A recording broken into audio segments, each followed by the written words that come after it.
vu samedi soir. Les joueurs de l'équipe d'Algérie qui ont joué la Coupe du Monde en 86 et qui ont remporté la CAN en 90 reviennent dans l'actualité d'une façon tout à fait dramatique, puisque au moins 9 des joueurs de cette équipe ont enfanté des filles ou des garçons lourdement handicapés, que ce soit sur le plan physique ou sur le plan mental. Même si rien n'a été établi, il semblerait que des médecins russes aient donné des produits dopants à ces joueurs. Encore une fois, il faudra le prouver, bien sûr. Est-ce que c'est la cause, en tout cas, de cette tragédie? On voit ça avec Thierry Vildary. C'est l'apothéose de celle qu'on a appelée la génération dorée du foot algérien.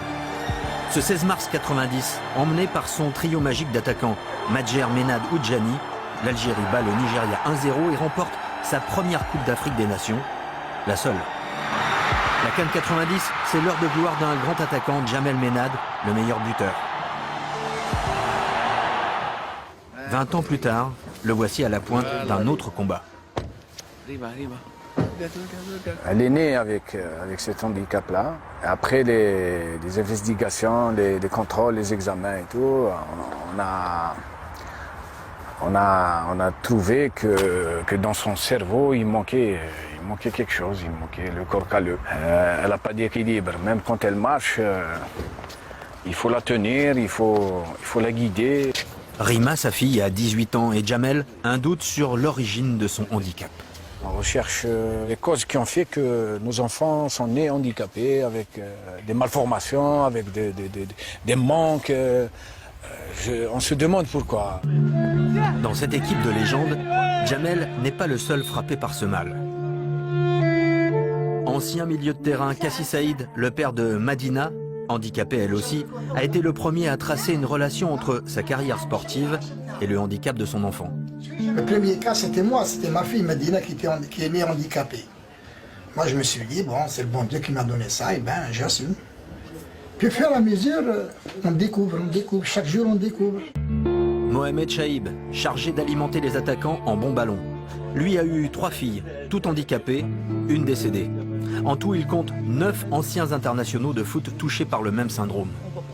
On s'est posé plusieurs fois la question, est-ce que notre carrière sportive est qui est la cause de qui est l'handicap de nos enfants? Et cette défaite contre le Brésil et une Coupe du Monde ratée en 86 serait-elle à l'origine du mal? Peu après, un entraîneur soviétique et son staff sont nommés à la tête de la sélection algérienne pour relancer la génération dorée. On avait dans notre staff médical des Russes, un certain Sacha Tabarchouk. Je me rappelle qu'il nous donnait à chaque repas des pilules jaunes. C'est comme des cubes de sucre, des fois carrés, avec des couleurs, des fois jaunes, des fois rouges. Il nous disait que c'était du magnésium ou je sais pas quoi, des vitamines. Une réponse dans l'Oural, 1500 km à l'est de Moscou, à Tcheliabinsk. Alexander Tabarchouk, jovial et accueillant, se souvient précisément de ses prescriptions. Monsieur Sacha, me disaient les joueurs, donnez-moi vite des vitamines. Sans vitamines, je suis très fatigué. Donnez-moi ces vitamines pour que tout se passe bien au match. J'ai donné 2 ou 3 sortes de vitamines différentes. L'Alvitil, pendant 1 mois, ce sont des vitamines françaises. Elles sont toujours populaires ici en Russie. J'ai aussi utilisé, je m'en souviens, des vitamines suisses, Supradine et d'autres.